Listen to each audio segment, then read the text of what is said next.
नेहरू जी प्रधानमंत्री थे। नेहरू जी की किताब selected works of Jawaharlal Nehru में एक और उल्लेख आता है।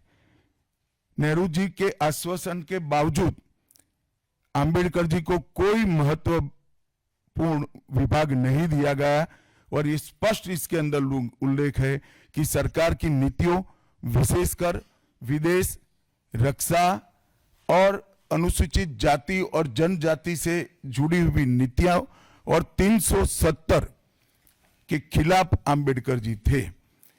जब एक और कांग्रेस पार्टी है, बाबा साहेब अंबेडकर का कोई स्मारक जब तक कांग्रेस सत्ता में रही बड़ा नहीं बना।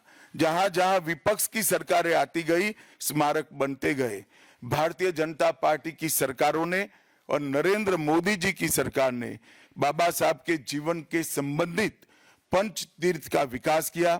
मध्य प्रदेश में महू, लंदन में वो स्थान जहां बाबा साहब पढ़ते थे, नागपुर में दीक्षा भूमि, दिल्ली में महापरिनिर्वाण स्थान और महाराष्ट्र के मुंबई में स्थित चैत्य भूमि का विकास करने का काम भारतीय जनता पार्टी की सरकारों ने किया। 19 नवंबर 2015 को नरेंद्र मोदी जी ने अंबेडकर जी के सम्मान में 26 नवंबर को संविधान दिन घोषित किया। डॉक्टर अंबेडकर इंटरनेशनल सेंटर की स्थापना भी की। 2018 में प्रधानमंत्री नरेंद्र मोदी जी ने महापरिनिर्वाण स्थल पर डॉक्टर अंबेडकर स्मारक का उद्घाटन किया, जो लगभग 2 एकड़ में फैला है। मित्रों, मैं आज जब आप सबके सामने उपस्थित हुआ हूं, तब राज्यसभा में मेरे बयान को तोड़ मरोड़ कर पेश किया गया। मेरा मीडिया के सभी मित्रों से आग्रह है, कांग्रेस ने सार्वजनिक जीवन में जो पद्धति की है कि बयानों को तोड़ मरोड़ कर पेश करना, हो हल्ला मचाना और भ्रांति खड़ी करना। पहले उन्होंने नरेंद्र मोदी जी के भी एडिटेड बयानों को सार्वजनिक किया। चुनाव जब चल रहा था, मेरे बयान को एआई का उपयोग कर एडिट किया गया और पूरे देश में इसको प्रसारित करने का घृणित काम किया गया। और आज अंबेडकर जी के लिए मेरी बात को तोड़ मरोड़ कर वो पेश कर रहे हैं। मैं स्पष्टता के साथ कहना चाहता हूं, मीडिया को विनती भी करना चाहता हूं कि मेरा पूरा बयान जनता के सामने रखिए। मैं वो पार्टी से आता हूं जो पार्टी कभी अंबेडकर जी का अपमान नहीं कर सकती। पहले जनसंघ और फिर भारतीय जनता पार्टी ने हमेशा अंबेडकर जी के सिद्धांतों के आधार पर चलने का प्रयास किया है। जब जब भारतीय जनता पार्टी शासन में रही, अंबेडकर जी के सिद्धांतों का हमने प्रचार किया है, प्रसार किया है। आरक्षण को और मजबूत करने का काम भारतीय जनता पार्टी ने किया है। इन्होंने जिस प्रकार से आरक्षण को भी विरोध किया, वो भी हम सब जानते हैं। पिछड़ा वर्ग आयोग, काका साहेब कालेलकर आयोग 53 में बना, 55 में रिपोर्ट आई, आज तक वो रिपोर्ट को लागू नहीं किया गया। 31 दिसंबर 1980 को मंडल आयोग बना, मंडल आयोग की रिपोर्ट आई। 80 में इंदिरा जी ने मंडल आयोग को ठंडे बस्ते में डाल दिया। 90 में जब गैर कांग्रेसी सरकार आई, तब मंडल आयोग की रिपोर्ट लागू हुई।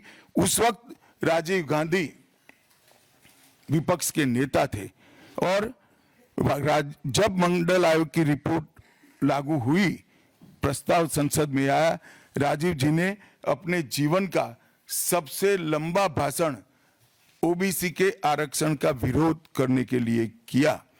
आज मैं फिर से एक बार आग्रह के साथ मीडिया को बताना चाहता हूं, सच्चाई को जनता तक पहुंचाना चाहिए। मेरी पूरी बात बहुत स्पष्टता के साथ, कोई कंफ्यूजन के बगैर राज्यसभा के रिकॉर्ड पर है। आज भारतीय जनता पार्टी के सैकड़ों कार्यकर्ताओं ने ट्वीट कर भी इस सत्य को लोगों के बीच में पहुंचाया है। और जिन्होंने जीवन भर बाबा साहेब का अपमान किया, जिन्होंने जीवन भर बाबा साहब के सिद्धांतों को दरकिनार किया, जिन्होंने जब तक सत्ता में रहे बाबा साहब को भारत रत्न मिलने नहीं दिया, जिन्होंने जब तक सत्ता पर रहे आरक्षण के सिद्धांतों की धज्जियां उड़ाई, वो लोग आज बाबा साहेब आंबेडकर के नाम पे भ्रांति फैलाना चाहते हैं। मैं कांग्रेस के अध्यक्ष खड़गे जी को भी कहना चाहता हूं, खड़गे साहब, आपका तो कम से कम दायित्व तो बनता है, क्योंकि आप उस वर्ग से आते हो जो वर्ग के लिए बाबा साहब आंबेडकर जी ने पूरा जीवन समर्पित किया। आपने कम से कम कांग्रेस के एक कुत्सित प्रयास में सपोर्ट नहीं करना चाहिए था। मुझे बड़ा दुख है कि आप भी राहुल गांधी जी के दबाव में इसके अंदर शामिल हुए हो।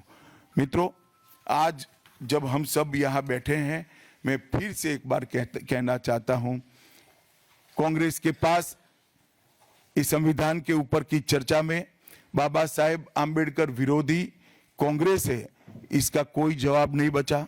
संविधान विरोधी कांग्रेस है, इसका कोई जवाब नहीं बचा। कांग्रेस आरक्षण विरोधी है, इसका कोई जवाब नहीं बचा। कांग्रेस सावरकर विरोधी है, इसका भी कोई जवाब नहीं बचा। कांग्रेस ओबीसी विरोधी है, उसका भी कोई जवाब नहीं बचा। आपातकाल का पाप कांग्रेस के ही समय में हुआ, इसका भी कोई जवाब नहीं बचा। नारी सम्मान का विरोध भी कांग्रेस ने ही किया, वो प्रस्तापित हो गया। न्यायपालिका का अपमान ही कांग्रेस ने ही किया, वो भी प्रस्तापित हो गया। भारत की भूमि को भी संविधान को दरकिनार कर विदेश को सौंपने का पाप भी कांग्रेस ने ही किया, ये भी प्रस्तापित हो गया। तब फिर से एक बार चिर परिचित अपनी पुरानी नीति पर कांग्रेस आई है और उन्होंने मेरे बयान को तोड़ मरोड़ कर आधा ही दिखाकर जनता के सामने रखना और भ्रांति फैलाने का प्रयास किया है। कृपया मेरा पूरा बयान आप सभी लोग जनता तक पहुंचाइए, तो दूध का दूध और पानी का पानी हो जाएगा। मैं उस पार्टी से आता हूं, उस संस्कृति से आता हूं, जो स्वप्न में भी बाबा साहब के विचारों का या बाबा साहब के स्वयं का अपमान नहीं कर सकते। हम जानते हैं कि देश के संविधान को समावेशी बनाने में देश के पिछड़े वर्ग को, दलितों को, आदिवासियों को, गरीबों को और वंचितों को न्याय दिलाने के लिए और देश के लोकतंत्र की नींव को इतनी नीचे तक गहरी पहुंचाने में बाबा साहब का बहुत बड़ा योगदान है। पूरा देश बाबा साहब के प्रति कृतज्ञता व्यक्त करता है। कम से कम हम तो ऐसा नहीं कर सकते जिससे बाबा साहब का अपमान हो पाए। और मैं फिर से एक बार कांग्रेस के ये कुत्सित प्रयासों की घोर निंदा करता हूं और जो संविधान पर दोनों सदनों में चर्चा हुई, कम से कम भारतीय जनता पार्टी की ओर से चर्चा का स्तर मेंटेन करने का पूरा प्रयास किया गया था, विषय पर बोलने का आग्रह किया गया था और तथ्य के साथ बोलने का आग्रह भी हमारे सारे वक्ताओं ने किया था। वो सारे प्रयास पर कांग्रेस ने पानी फिरा है और मैं मानता हूं कि देश की जनता इसके इस प्रयास को भी जानती है, उनकी मानसिकता को भी जानती है और उनकी कार्य संस्कृति को भी जानती है।